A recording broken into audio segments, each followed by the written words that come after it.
درود شریف کی بڑی فضیلتیں ہیں۔ فرمایا جو رمضان المبارک میں ایک مرتبہ درود پاک پڑھتا ہے 100 مرتبہ درود پاک پڑھنے کا ثواب۔ ایک مرتبہ درود پاک پڑھو 100 مرتبہ درود پاک پڑھنے کا ثواب۔ اور فرمایا کہ ماہ رمضان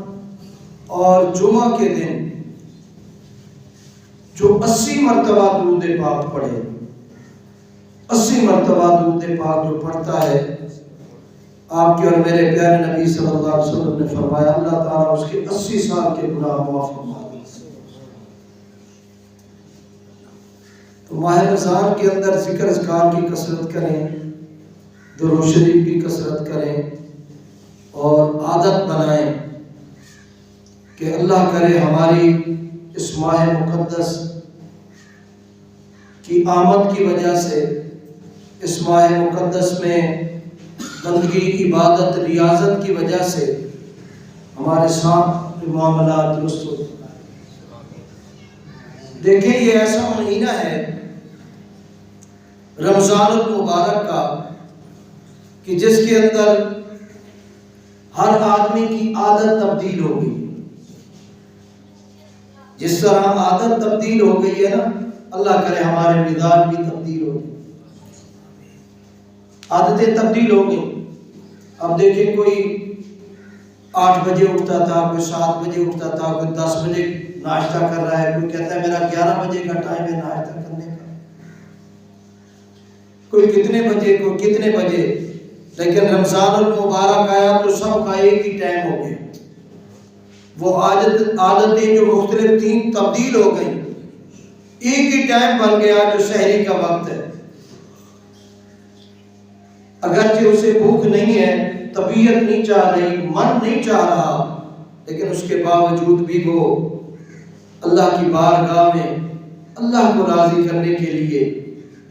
نبی پاک صلی اللہ علیہ وسلم کی سنت کی ادائیگی کے لیے وہ چند لقمے جو ہے وہ طبیعت نہ چاہتے ہوئے بھی اپنے گلے سے نیچے اتار رہا ہے تاکہ نبی کی سنت ادا ہو جائے اور میرا روزہ ہو جائے۔ عادتیں دیکھیں تبدیل ہو گئی۔ اسی طرح اللہ کرے ہمارے مزاج بھی تبدیل ہو جائے روزے کی وجہ سے۔ روزے کی وجہ سے عادتیں تبدیل ہو گئیں، مزاج بھی تبدیل کریں۔ کہتے ہیں یہ گرم مزاج ہے، لیکن ماہ رمضان آیا ہے تو مزاج ٹھنڈا ہو جانا چاہیے۔ کہتے ہیں یہ بڑا لڑاکا ہے جی، اس کی عادت ہے، مزاج اس کا ایسا ہے، لڑ پڑتا ہے بات بات پہ۔ لیکن ماہ رمضان آ گیا ہے تو وہ لڑنے والی عادت بھی ختم ہو جائے۔ کہتے ہیں یہ گالی گلوچ اس کا مزاج ہے جی، گالی گلوچ دیتا ہے، برا بھلا کہتا ہے لوگوں کو۔ مزاج تبدیل ہو جانا چاہیے۔ وہ سمجھ لے یار میں روزے دار ہوں، لہٰذا کسی کو گالی نہیں دینی، کسی کی غیبت نہیں کرنی، کسی کو برا بھلا نہیں کہنا، کسی کے ساتھ جھوٹ والا معاملہ نہیں کرنا، کسی کی پیٹھ پیچھے برائی نہیں کرنی۔ لوگ کہتے ہیں یہ تو چاوی لانے والا ہے جی، ادھر کی سن کے ادھر لگاتا ہے، ادھر کی سن کے ادھر لگاتا ہے، یہ تو لڑاتا ہے بندوں کو۔ میں کہتا ہوں ماہ رمضان آ گیا ہے تو یہ چیزیں ختم ہو جائیں چاہیے۔ ہمارے مزاج میں بھی تو تبدیلی آنی چاہیے۔ دیکھیں عادت میں تبدیلی آ گئی، کھانے کا ایک ٹائم تھا وہ ٹائم ہم نے تبدیل کر لیا، سونے کا ٹائم تھا وہ سونے کا ٹائم ہم نے تبدیل کر لیا، اٹھنے بیٹھنے کے اوقات میں ہم تبدیلی لے آئے۔ رات کے 9 بجے تک ہم نہیں جاگتے تھے، ہم تو مغرب کا کھانا کھانے کے بعد ہی فوراً سو جاتے تھے۔ اب عشاء کی نماز پڑھ کے تراویح پڑھ کے اب سونے لگے اور صبح تڑکے اٹھنے لگے، 2 ڈھائی بجے 3 بجے ہماری آنکھیں کھلنے لگی۔ کیا وجہ بنی؟ وجہ یہ کہ ماہ رمضان آ گیا، عادتیں تبدیل ہو گئیں۔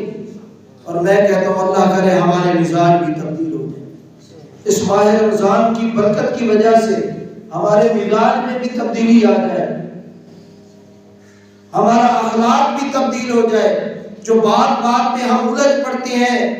اب اگر الجھنے کا کوئی معاملہ بنے تو ہم خیال کریں کہ یار میں تو روزے دار، روزے کے ساتھ تو کسی کے ساتھ لڑائی جھگڑا نہیں کرنا چاہیے، روزے کے ساتھ تو کسی کے ساتھ بد کلامی نہیں کرنی چاہیے، روزے کے ساتھ تو کسی کے ساتھ جھوٹ نہیں بولنا چاہیے، روزے کے ساتھ کسی کی غیبت نہیں کرنی چاہیے، روزے کے ساتھ، اور یہ اثر ہوتا ہے۔ ایسا نہیں ہے کہ روزہ پہ اثر نہیں ہوگا، اثر ہوگا روزے پہ، کیونکہ جو معاملہ بتایا گیا ہے نا کہ لعلکم تتقون، تاکہ تم پرہیزگار بنو، روزے رکھو، روزے رکھنے کی جو افادیت بتائی گئی، جو فائدہ بتایا گیا، جو اثر بتایا گیا، وہ کیا بتایا گیا؟ قرآن کہتا ہے کہ کتب علیکم الصیام کما کتب علی الذین من قبلکم لعلکم تتقون، تاکہ تم ڈرنے والے بن جاؤ، تاکہ تم پرہیزگاری، یعنی اگر روزہ رکھنے کے بعد تمہارے اندر پرہیزگاری آ رہی ہے، اللہ سے ڈرنا آ رہا ہے، اللہ تبارک و تعالیٰ کا خوف اور خشیت تمہارے دل میں پیدا ہو رہی ہے، تو سمجھ لو تمہارا روزہ تمہیں فائدہ دے رہا ہے، ورنہ اس وقت ایسے روزے کی کوئی ضرورت نہیں اللہ کو جو آپ بھوکے اور پیاسے رہ رہے ہیں، اور باقی ساری جو مزاجی جو باتیں ہیں وہ آپ کی زبان پر فر فر فر فر چل رہی ہیں، تو ایسے روزے کی اللہ کو ضرورت نہیں ہے۔ ایک صحابی رسول ہے، روزہ رکھا ہے آپ کے اور میرے نبی صلی اللہ علیہ وسلم کے کہنے پر، اور شام ہوئی ہے تو آ کر عرض کی یا رسول اللہ صلی اللہ علیہ وسلم، میں نے آپ کے کہنے پہ روزہ رکھا تھا، اب آپ اگر حکم ارشاد فرمائیں تو میں روزہ افطار کر لوں؟ آپ کے اور میرے نبی صلی اللہ علیہ وسلم نے حکم دے دیا کہ ٹائم ہو گیا، اب تم افطار کرو۔ اس نے پھر عرض کی یا رسول اللہ صلی اللہ علیہ وسلم، میرے دیکھا دیکھی میری بیٹیوں نے بھی آپ کے حکم کی تعمیل کی اور انہوں نے بھی روزہ رکھا ہے، وہ بھی روزہ دار ہیں، لہذا ان کے لیے بھی کیا یہی حکم ہے کہ وہ بھی روزہ افطار کریں؟ تو آپ کے اور میرے نبی صلی اللہ علیہ وسلم کے چہرے کی رنگت تبدیل ہو گئی، فرمایا صحابی وہ کیسی روزے دار ہے، وہ تو سارا دن لوگوں کا گوشت کھاتی رہی ہے، وہ کوئی روزے دار نہیں ہے۔ یا رسول اللہ انہوں نے سحری کی ہے اور سحری کرنے کے بعد کوئی چیز نہیں کھائی، فرمایا وہ لوگوں کا گوشت کھاتی رہی ہے، وہ غیبت کرتی رہی ہے، وہ چغلی کرتی رہی ہے، اور جاؤ انہیں کہو کہ اگر ایسا نہیں ہے تو اپنے گلے کے اندر انگلیاں ڈالیں، گوشت نکلے گا، لوتھڑے نکلیں گے، خون نکلے گا، اور واقعی ایسا ہوا۔ کیا مطلب ہے؟ مطلب یہ کہ روزہ صرف بھوکے اور پیاسے رہنے کا نام نہیں ہے، صرف ہم بھوکے رہیں، پیاسے رہیں اور باقی سارے معاملات ایسے چلتے رہیں، ایسا تو نہیں ہے۔ بھوکا اور پیاسا رہنا تو اللہ تبارک و تعالیٰ چاہتا ہی نہیں ہے کہ بندہ بھوکا اور پیاسا رہے، اللہ تو چاہتا ہے بندہ کھاتا رہے، لیکن یہاں بھوکے اور پیاسے رکھنے کا مقصد کیا ہے؟ مقصد صرف بھوکا اور پیاسا رہنا نہیں ہے، بلکہ تمام تر زندگی کے معاملات میں تبدیلی لانا، جس طرح عادات میں تبدیلی آئی، فرمایا مزاج میں بھی تبدیلی آنی چاہیے، مزاج بھی تمہارا تبدیل ہونا چاہیے۔ پہلے جھوٹ بولا کرتے تھے، اب روزے سے ہو گئے ہو تو سمجھ لو میں نے اب جھوٹ نہیں بولنا۔ غیبت کیا کرتے تھے، عادت تھی نا غیبت کرنے کی، مزاج تھا غیبت کرنے کا، اب روزے دار ہو گئے ہو تو غیبت سے چھٹکارا حاصل کرو، غیبت کو چھوڑ دو۔ روزہ اگر تمہاری غیبت کو چھڑوا دیتا ہے، تمہاری جھوٹ بولنے کی عادت کو چھڑوا دیتا ہے، تمہارا بات بات پہ لوگوں سے جھگڑنا، لڑنا اور فساد کرنا، دنگا برپا کرنا اور بڑی اونچی اونچی آوازوں سے لوگوں کے ساتھ باتیں کرنا چھڑوا دیتا ہے، تو سمجھ لو اصل روزہ میں نے رکھ لیا، اصل روزہ جو ہے میں نے پا لی ہے، اور جو روزے کی افادیت ہے وہ انشاءاللہ مجھے ملے گی۔ ہم کہتے ہیں نہیں بس صبح سحری کھا لی، پھر اس کے بعد مزاج میں جو مرضی ہے وہ چلتا رہے گا، بھی نہیں، مزاج میں بھی تبدیلی ہے، عادات میں تبدیلی آ گئی ہے تو مزاج بھی بدلے، تبدیلی لائیں اس میں، تاکہ لوگوں کو پتہ چلے واقعی یار آپ روزے دار ہیں، لوگ آپ سے بات کرتے ہوئے پہچان جائیں کہ یار یہ پہلے تو ایسے بات کیا کرتا تھا، پہلے تو منہ پھٹتا، جو منہ میں آتا تھا بکتا تھا، آج یہ خاموش ہے، وجہ کیا ہے؟ وہ کہے گا یار میں روزے دار ہوں، میں نے روزہ رکھا ہوا۔ اس لیے آپ کے اور میرے نبی صلی اللہ علیہ وسلم نے بھی فرمایا اگر کوئی تم سے لڑائی جھگڑا کرے، روزے کے دوران کوئی تم سے جھگڑنے کی کوشش کرے، کوئی فساد کرنے کی کوشش کرے، کوئی تمہارے ساتھ گالی گلوچ والا معاملہ کرے، تو آپ کے اور میرے نبی صلی اللہ علیہ وسلم نے فرمایا تم اسے کہو یار میں تمہیں کچھ نہیں کہتا ہوں کیونکہ میں روزہ دار، میں تمہیں کچھ نہیں کہتا ہوں، میں روزہ دار۔ لیکن ہم جھوٹ بھی بولیں، غیبت بھی کریں، چغلی بھی کھائیں اور باقی سارے معاملات ہم جاری رکھیں اور کہیں ہمیں وہ روزے والی افادیت مل جائے، ایسا نہیں ہو سکتا، ایسا نہیں۔ اگر لعلکم تتقون والی تم اپنے اندر وہ افادیت چاہتے ہو، وہ عادت چاہتے ہو، وہ چاہتے ہو کہ لعلکم تتقون والی صفت میرے اندر آ جائے، تو روزہ ایسا رکھو جیسا آپ کے اور میرے نبی صلی اللہ علیہ وسلم نے فرمایا۔ اپنی زبان کو اللہ کے ذکر سے تر دیکھیں، ایسے لمحات آئیں گے کبھی بھی نہیں آئیں گے کہ جہاں ایک مرتبہ سبحان اللہ کرو 100 مرتبہ سبحان اللہ کہنے کا ثواب، ایک مرتبہ کہو الحمدللہ 100 مرتبہ الحمدللہ کہنے کا ثواب، اور ایسا برکت والا مہینہ جہاں نفل پڑھو فردوں کے برابر ثواب، فرض پڑھو 100 گنا زیادہ ثواب، ایک فرض پڑھو 100 فردوں کا ثواب۔ تو یار اللہ تبارک و تعالیٰ نے ڈیپونی کھول دی، اللہ تبارک و تعالیٰ نے رحمت کی برسات۔ میں صبح ہی درس دے رہا تھا کہ ماہ رمضان کی ہر افطار کے وقت، ماہ رمضان کے ہر دن کی ہر افطار کے وقت اللہ تبارک و تعالیٰ 10 لاکھ گناہگاروں کو بخش دیتا ہے۔ اللہ کرے کہ ہم بھی ان 10 لاکھ گناہگاروں میں ہم بھی شامل ہو جائیں کہ اللہ کہے یہ بندہ بھی بخشا ہے۔ 10 لاکھ گناہگاروں کی افطار کے وقت بخشش ہو رہی ہے، 10 لاکھ گناہگاروں کی سحری کے وقت بخشش ہو رہی ہے۔ اور یہ جمعہ جو آیا ہے، جمعہ، اس کی کیا برکتیں، کیا فضیلتیں، یہ عام جمعوں کی طرح یہ جمعہ نہیں ہے، یہ ماہ رمضان کا جمعہ ہے۔ اور کنز الایمان میں یہ حدیث موجود ہے، آپ کے میرے نبی صلی اللہ علیہ وسلم نے فرمایا کہ ہر گھڑی جمعہ کی ہر گھڑی کے اندر، ہر سال کے اندر اللہ تبارک و تعالیٰ 10 لاکھ گناہگاروں کی بخشش فرماتے ہیں۔ کیوں جنت نہیں بھری جائے گی؟ بھری جائے گی اگر ہم اپنے عادت بنا لینا کہ اللہ ہمیں بخش دے، ہماری عادت ہو جائے، ہمارا مزاج بن جائے اللہ ہمیں بخش دے، طبیعت تو بنائے نا۔ اللہ تبارک و تعالیٰ تو بہانے تلاش کرتا ہے، بہانے تلاش کرتا ہے اس کی ذات۔ اور اللہ تبارک و تعالیٰ ساری کائنات کو جنت میں داخل کر دے، کیا اس کی جنت کوئی چھوٹی سی جنت ہے؟ کوئی چھوٹی سی جنت ہے؟ بہت بڑی جنت ہے۔ اور میں عرض کر رہا تھا اگلے دن کہ اللہ تبارک و تعالیٰ کے خزانے اتنے ہیں، اللہ تبارک و تعالیٰ فرماتا ہے کہ کائنات کی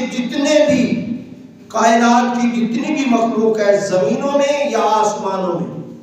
وہ ساری میری بارگاہ میں آ جائیں، اور ہر مخلوق کا، ہر فرد، ہر شخص، ہر بندہ، ہر مخلوق کا، ہر جانور، جن، پرند، درند، ہر چیز اللہ تبارک و تعالیٰ سے اپنی خواہش کے مطابق لے، اور اللہ تبارک و تعالیٰ سب کو راضی کر دے، جو مانگتا ہے، جو اس کی خواہش ہے، اس کی خواہش کے مطابق، آرزو کے مطابق سب کچھ پورا کر دے، سب کچھ دے دے۔ تو اللہ تبارک و تعالیٰ نے فرمایا کہ میری رحمت اتنی زیادہ ہے کہ میرے خزانے سے اتنا بھی کم نہیں ہوگا کہ سوئی کو سمندر میں ڈالا جائے اور پھر نکالا جائے۔ کتنا کم ہوگا سمندر میں؟ فرمایا اتنا بھی میرے خزانوں سے کم نہیں ہوگا۔ اور فرمایا اگر کوئی نافرمان ہو جائے، اگر کوئی نافرمان ہو جائے، میری فرما برداری نہ کرے، کفر کرے اور میری ذات سے منحرف ہو جائے، فرمایا میرا ایک سوئی کے نکے کے کروڑویں حصے کے برابر بھی میرا نقصان نہیں کر سکتے۔ جو بھی نقصان کرتے ہیں ہم اپنا کرتے ہیں۔ یہ جو عبادت کرتے ہیں اللہ کو، ہماری عبادت کا کوئی بندہ یہ نہ سوچے یار میں اللہ تعالیٰ کی بندگی کر رہا ہوں، عبادت کر رہا ہوں، ریاضت، اللہ کو بڑا فائدہ ہوا ہوگا لہذا اللہ تبارک، اللہ کو حاجت ہی نہیں ہے تمہاری عبادت، ضرورت ہی نہیں ہے اللہ تبارک و تعالیٰ۔ اللہ کی ذات تو ہمیشہ سے بلند و بالا اور عظمت والی ہے اور عظمت والی رہے گی۔ یہ عبادت، بندگی، ریاضت اور یہ روزہ رکھنا ہم اپنے بھلے کے لیے کر رہے ہیں، اس میں ہمارا ہی بھلا، ہمارا ہی فائدہ۔ لہذا میں چاہوں گا کہ دوستو، جس طرح ہماری عادتیں تبدیل ہو گئی ہیں نا، کہ کھانے کی عادت تھی 9 بجے، کھانے کی عادت تھی 10 بجے، کھانے کی عادت تھی 11 بجے کھانا ہے، ناشتہ میں نے اتنے بجے کرنا ہے، روٹی میں نے اتنے بجے، یہ عادتیں تھی نا، تو ماہ رمضان آنے کی وجہ سے عادتیں تبدیل ہو گئی۔ میں چاہوں گا کہ اللہ کرے اس رمضان المقدس کے اندر ہماری طبیعتیں بھی تبدیل ہوں، ہمارا مزاج بھی بدل جائے، ہم اگر جھگڑالو ہیں تو ہم صبر والے بن جائیں، کیونکہ صبر، روزہ جو ہے نا، صبر کا درس دیتا ہے، صابر بناتا ہے بندے کو۔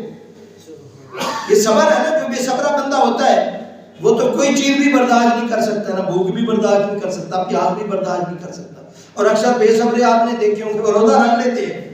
اب تو موسم ہی ایسا ہے نا، جب گرمیوں کے بہت زیادہ گرمیوں کے اندر روزے ہوا کرتے تھے تو بعض لوگوں کا مزاج ہوتا تھا اور یار برداشت ہی نہیں ہوا اس سے، وہ گیا اندر دیکھا پانی پڑا ہے، اس نے پانی پی لیا، برداشت ہی نہیں کر سکتا۔ صبر سکھاتا ہے اور غمخواری سکھاتا ہے روزہ۔ روزہ بندے کو غمخوار بناتا ہے، غمخواری آتی ہے بندے کے اندر، مواخات کا نظام پیدا کرتا ہے روزہ، اور روزہ سب سے بڑی بات صبر دلاتا ہے، صبر کا سبق دیتا ہے۔ اگر یہ مزاج تبدیل نہ ہوئے ہمارے اور یہ عادتیں تبدیل نہ ہوئی ہماری، اور صرف ہم نے یہی سمجھا کہ یہ کھانے پینے سے اور بس یہ دنیا کے کاموں سے اپنے آپ کو روک کے رکھنا ہی روزہ ہے، تو ایسے روزے کی اللہ کو ضرورت نہیں۔ آپ کے ہر انگ میں پتہ چلے کہ یہ بندہ روزہ دار ہے۔ پہلے آپ لڑاکے تھے، اب آپ لڑاکے نہیں ہیں۔ پہلے آپ چغلی، غیبت، فر آپ کی زبان چلا کرتی تھی، اب آپ خاموش رہتے ہیں، اللہ کے ذکر میں رہتے ہیں، بندگی، عبادت، ریاضت میں رہتے ہیں۔ لوگ دور سے کہیں گے یار باقی آج یہ روزہ دار ہے، وہی باقی چل رہی ہیں، وہی خوشگپیاں چل رہی ہیں، وہی جھوٹ کا مزاج چل رہا ہے، وہی ایک دوسرے پر پھبتیاں کسنے کا مزاج چل رہا ہے۔ تو پھر ایسا روزہ بھائی آپ نہ رکھیں، آپ کھا پی لیا کریں۔ کیوں اپنے جسم کو جو ہے نا کمزور کر رہے ہیں؟ کھانے پینے کو چھوڑ دیں۔ ہاں، اگر آپ مکمل طور پہ روزے کی افادیت پانا چاہتے ہیں تو ہر چیز کو آپ تبدیل کرنا ہوگا۔ نظر کی حفاظت کرنی ہوگی، کانوں کی حفاظت کرنی ہوگی، زبان کی حفاظت کرنی ہوگی، اور ہاتھوں کی حفاظت کرنی ہوگی، پاؤں کی حفاظت کرنی ہوگی۔ یہ ساری چیزیں اگر روزے میں آپ داخل کرو گے تو اصل حقیقت میں آپ کو روزہ دار کی وہ جو فضیلت ہے وہ میسر آئے۔ وہ جس کے لیے فرمایا کہ روزہ دار ایسا ہے کہ سمندر کی مچھلیاں بھی اس کے لیے دعائیں مغفرت، سمندر کی مچھلیاں، اور فرمایا جنت کی حوریں دیکھتی ہیں روزانہ صبح کے وقت اور کہتی ہیں اے اللہ یہ جو تیرے بندے ہیں ہمارے نکاح میں کب آنے والے ہیں، یعنی کب جنت میں داخل ہونے والے ہیں، اور ہم تو ان کا جو ہے نا رقابت چاہتے ہیں، ان کے قریب ہونا چاہتی ہیں۔ وہ حوریں انتظار کر رہی ہیں اس روزہ دار جمن، اور روزہ دار فرمایا 24 گھنٹے اللہ کی بندگی میں ہے، اللہ کی عبادت میں ہے، اللہ کی ریاضت میں، چاہے وہ کاروبار کر رہا ہے وہ روزے دار، اس نے سمجھ لیا ہو کہ روزہ یہ بھی ہے کہ کاروبار کیسے کرنا، یہ نہیں ہے کہ بس کاروبار میں ہوں تو آج جو ہے نا یہ ٹارگٹ رکھا ہوا ہے میں نے کہ یہ بنا کے ہی جانا ہے، اتنا مال بٹور کے ہی جانا ہے، چاہے کسی کو دھوکہ دینا پڑے، چاہے یہ جو گندے سیب پڑے ہیں، یہ گندے کیلے پڑے ہیں، یہ بیچ کر ہی کیوں نہ جانا پڑے، اتنا مال بٹور کے جانا ہے۔ ایسے پھر روزے کی کوئی بندہ کہتے ہیں بعض اوقات لوگ روزہ بیچ رہے ہو، کچھ جو ہے نا حج بیچ رہے ہوتے ہیں، اور کچھ جو ہے نماز بیچ رہے، کہتے ہیں یار میں نماز ہوں، یار میں کوئی جھوٹ بول رہا ہوں تمہارے سامنے، تم نے نماز بیچ دی، نماز پڑھ کے نماز بیچ دی، اور میں یار روزہ دار ہوں، میں آپ کو حقیقت کہہ رہا ہوں، یہ ٹھیک ہے لے جائیں آپ، اگر واقعی کیوں کیا مقصد آن پڑا ہے تمہارا، کیا ہوا تمہیں کہ تم نے روزہ بھی بیچ دیا، تم نے نماز بھی بیچ دیا، میں حاجی ہوں تم نے حج بھی بیچ دیا، اور میں نے عمرے کی ہیں تم نے عمرہ بھی بیچ دیا، حاجت کیا بیچائی دنیا کے چند ٹکوں کی خاطر، جسے اللہ کا قرآن کہہ رہا ہے کہ یہ قلیل ہے اور ذلیل ہے، دنیا کا مال قلیل بھی ہے اور ذلیل بھی ہے، اور اللہ تبارک و تعالیٰ کہتا ہے میرے پاس جو ہے وہ اجر عظیم ہے، میرے پاس جو ثواب ہے وہ بڑا ثواب۔ اللہ تبارک و تعالیٰ نیک اعمال کی توفیق بخشے، مالک لمز ذر صحیح معنوں میں ہمیں روزہ دار بنائے، اور اللہ تبارک و تعالیٰ روزے کی جو افادیت ہے وہ بھی ہمیں نصیب فرمائے، جہاں عادتوں میں تبدیلی آئی ہے اللہ کرے ہمارے مزاجوں میں بھی تبدیلی آ جائے، آمین، واخر دعوانا الحمدللہ۔